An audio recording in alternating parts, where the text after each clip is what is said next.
Aemond Rivers, O Corvo Branco, Parte 5. O Sussurro e a Sombra. O ano de 209 DC chegou ao fim com um suspiro cansado, mas ninguém sabia que o pior ainda estava por vir. A grande praga da primavera, como seria chamada pelas gerações futuras, varreu Westeros como uma foice invisível, ceifando vidas sem distinção entre nobres e plebeus. Começou nos portos, trazida por navios mercantes do outro lado do Mar Estreito, e espalhou-se pelas estradas, pelas vilas, pela cidade silenciosa, implacável, mortal.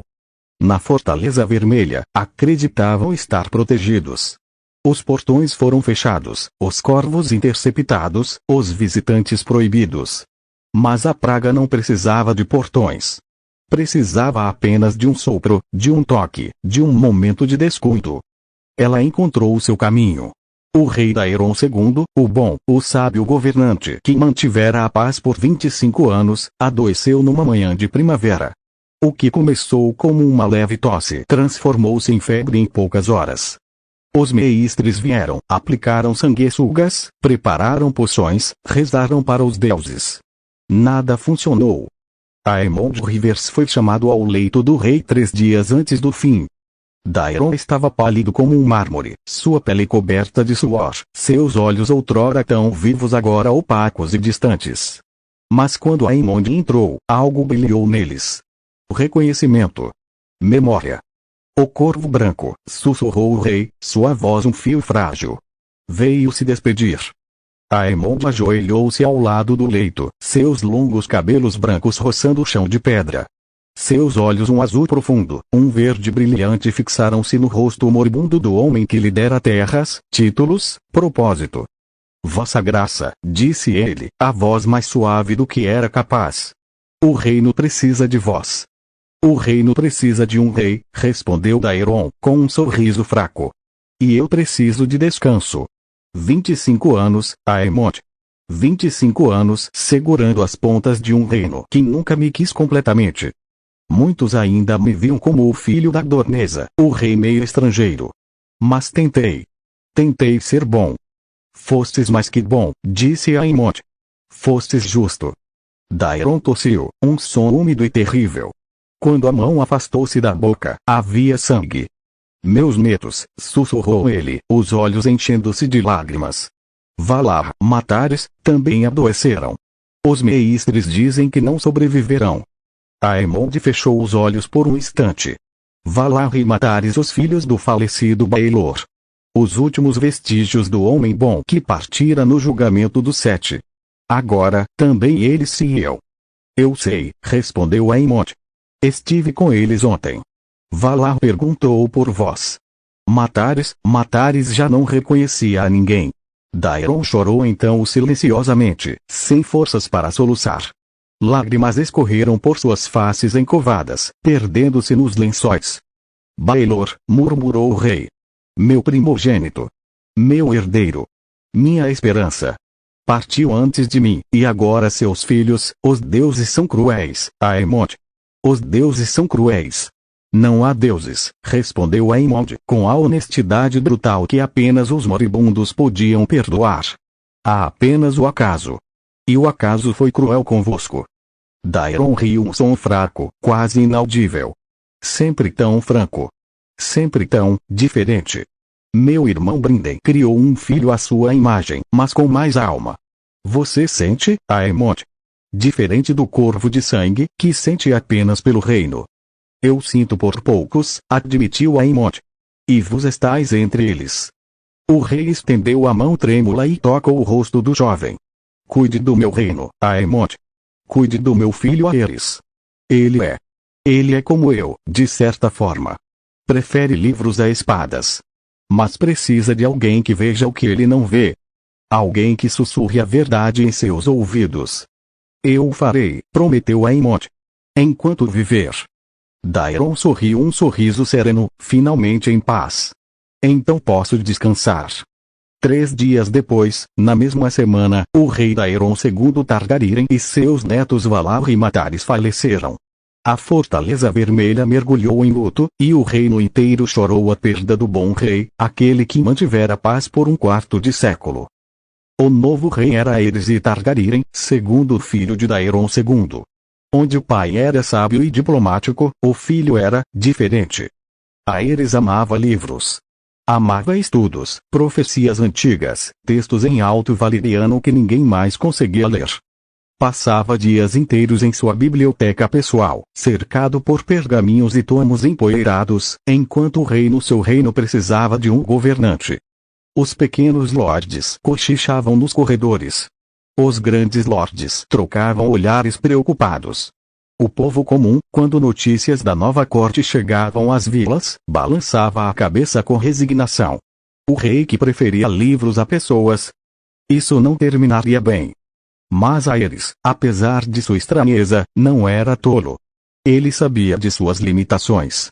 Sabia que não tinha talento para governar, para ouvir queixas, para equilibrar as demandas conflitantes dos senhores feudais. E então fez a única escolha sábia de seu reinado. Nomeou Brynden Rivers, o corvo de sangue, como mão do rei. Brynden Rivers era, aos olhos de muitos, o homem mais poderoso de Westeros depois do próprio rei. Sua reputação o precedia. Arqueiro lendário, veterano de inúmeras batalhas, mestre do sussurro sobre Aeron II, e agora mão do rei. Mas havia algo mais, algo que fazia o povo comum persignar-se quando ele passava. Seus olhos. Ou melhor, seu olho. Faltava-lhe um, perdido em alguma batalha esquecida, e no lugar usava um rubi que brilhava estranhamente à luz das tochas. Diziam as más línguas em Westeros, todas as línguas eram más quando conveniente que aquele rubio via coisas. Que Brynden Rivers era um feiticeiro, um praticante das artes sombrias, um homem que conversava com corvos e via o futuro em poças de sangue. A nomeação de Brynden como mão do rei apenas alimentou esses rumores. O povo via a mão do rei literalmente nas mãos de um feiticeiro, e temia pelo que estava por vir. E então Aerys nomeou seu próprio grande mestre. O novo mestre era um homem chamado desconhecido para a maioria, um erudito vindo da cidadela com recomendações impecáveis, mas com um rosto que poucos reconheciam e uma história que ninguém conhecia. Rapidamente, os rumores se espalharam. Ele também praticava feitiçaria. Ele e Brynden eram aliados nas sombras, manipulando o rei eleitor para seus próprios fins obscuros. A corte fervilhava com sussurros. Mas os sussurros mais perigosos, aqueles que realmente importavam, pertenciam a um homem diferente. Aemond Rivers estava em sua torre perto de Ponta da Adaga quando o corvo chegou. A mensagem era curta, escrita na caligrafia precisa de seu pai. Venha. Preciso de você. Ele partiu na mesma hora. A Fortaleza Vermelha estava diferente quando ele chegou. O luto ainda pairava no ar, mas havia também uma tensão nova, um nervosismo que Aemond reconhecia imediatamente. Era o cheiro de uma corte insegura, de lordes testando limites, de poder em disputa. Brynden Rivers recebeu em seus aposentos uma sala austera, com poucos móveis, mas muitas velas. O rubi em sua órbita vazia brilhava como uma estrela sangrenta. Filho, disse Brynden, sem rodeios. Preciso que aceite uma posição. Aemond ergueu uma sobrancelha. Posição? Mestre dos sussurros. O silêncio pairou entre eles. Aemond conhecia bem o cargo seu pai ocupara por anos, construindo a rede de informantes mais eficiente de Westeros. Mas entregá-lo ao filho? Isso era incomum. O rei Aerys concordou? Perguntou Aemond. O rei Aerys concordaria com qualquer coisa que lhe permitisse voltar aos seus livros, respondeu Brynden, com um toque de amargura. Ele mal me ouviu quando sugeri seu nome. Apenas assinou e voltou a ler. Aemond cruzou os braços, seus olhos dispares fixos no pai. Por que eu? Há outros homens mais experientes, com mais contatos, com menos confiança, interrompeu Brynden. Preciso de alguém em quem confie, Aemond. Os lordes estão inquietos. A morte de Daeron II abalou o reino mais do que aparenta. E Aerys não é o rei que precisamos. Ele é o rei que temos, e cabe a nós, a mim. A você manter o reino unido enquanto ele sonha com dragões e profecias. Aemond considerou as palavras. Mestre dos sussurros. O cargo que seu pai ocupara com maestria. O cargo que lhe daria acesso a todos os segredos de Westeros e, mais importante, a capacidade de proteger aqueles que amava. Precisarei de recursos, disse finalmente. Ouro para pagar informantes. Liberdade para agir sem prestar contas a ninguém além de você e do rei. Terá, respondeu Brinden. E mais. Terá minha proteção, meu conhecimento, minha rede. Juntos, filho, podemos manter este reino de pé. Aemond estendeu a mão. Brinden a apertou firme, seca, sem hesitação. Então aceito, disse o Corvo Branco. A nomeação de Aemond Rivers como mestre dos sussurros causou ondas na corte. Alguns lordes bufaram com desdém outro bastardo, outro Rivers, outra criatura das sombras assumindo o poder. Outros, mais astutos, viram a mão de Brinden por trás da decisão e perguntaram-se o que isso significava. Mas o povo comum, aquele que ouvia histórias nas estalagens e as repetia nas feiras, teve uma reação diferente. O Corvo Branco, sussurravam. Filho do Corvo de Sangue. Dizem que tem olhos de cores diferentes, um que vê o futuro e o outro que vê o passado. Dizem que é feiticeiro, como o pai.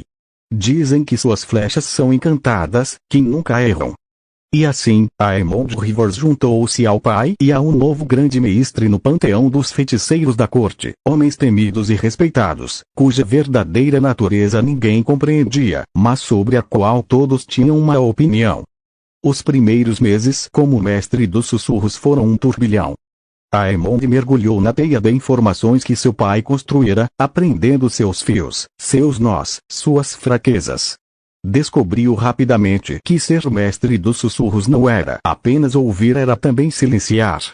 Era saber quando um sussurro devia chegar aos ouvidos do rei e quando devia morrer na garganta de quem o proferira. Ele viajou por todo o reino naquele primeiro ano disfarçado, sempre disfarçado. Foi um mercador em Vila Velha, ouvindo as queixas dos comerciantes contra os impostos do rei. Foi um mendigo em Porto Real, coletando os murmúrios dos pobres sobre a praga que ainda assombrava as memórias. Foi um cavaleiro errante nas terras fluviais, testando a lealdade dos lordes locais. Foi um septão em Jardim de Cima, ouvindo confissões que jamais deveria ter ouvido. E em cada lugar, ele ouvia. Memorizava. Tecia. Sua rede cresceu rapidamente. Os informantes de seu pai tornaram-se seus informantes, mas ele acrescentou muitos outros pessoas que jamais trabalhariam para Brinden, mas que confiavam no rosto belo e nos olhos estranhos do filho. Mulheres, especialmente. Aemond descobriu que as mulheres falavam mais livremente com ele do que com qualquer outro, talvez por sua beleza, talvez por sua reputação de amante gentil, talvez porque ele realmente as ouvia. E ele ouvia. Sempre ouvia. Porque nos sussurros das mulheres, das esposas negligenciadas, das amantes abandonadas, das criadas invisíveis estavam os maiores segredos dos homens poderosos. Numa noite de inverno, já estabelecido como mestre dos sussurros, Aemond visitou os aposentos do pai. Brinden estava diante de uma lareira crepitante, seu olho único fixo nas chamas, o rubi brilhando em sua órbita vazia. Como está o reino, filho? Perguntou, sem se virar. Prestes a desmoronar, respondeu Aemond, sentando-se numa poltrona. Os lordes testam a eles constantemente. Sabe que ele não lhes dá atenção, que prefere livros a audiências. Alguns já falam em alternativas. Alternativas? Brinden virou-se lentamente. Que tipo de alternativas? Nomes, disse Aemond. Daemon Blackfyre está morto, mas seus filhos vivem. Exilados, sim, mas vivos. E há quem diga que um Blackfyre no trono seria melhor que um Targaryen que não governa. Brinden franziu a testa. Você tem provas? Tenho sussurros, respondeu Aemond. Nada concreto ainda. Mas os sussurros estão ficando mais altos. Mais ousados. Se não agirmos, podem se transformar em gritos. E gritos viram espadas. O silêncio pairou entre eles, pesado como chumbo. Então agiremos, disse Brinden finalmente. Você continuará ouvindo. Eu continuarei governando. E quando os sussurros virarem nomes, quando tivermos nomes, agiremos. Aemond acenou. E Aerys? Aerys lê seus livros, respondeu Brinden, com um suspiro. Deixemos que leia. Enquanto ele ler, nós governamos. E enquanto governamos, o reino sobrevive. Aemon olhou para o fogo, para as chamas que dançavam como asas de dragão. Lembrou-se de Baelor, de suas palavras sobre fé e bondade. Lembrou-se de Daeron, moribundo, pedindo-lhe que cuidasse do reino. O reino sobreviverá, disse ele, mais para si mesmo do que para o pai. Enquanto eu viver, sobreviverá. Brynden Rivers colocou a mão no ombro do filho, um gesto raro, quase afetuoso. Eu sei, disse ele. Por isso o chamei. E assim, Aemon Rivers, o Corvo Branco, tornou-se oficialmente o que sempre fora nas sombras. O homem que ouvia tudo, que sabia tudo, que via através das mentiras e das verdades de Westeros. O mestre dos sussurros. O guardião silencioso do reino.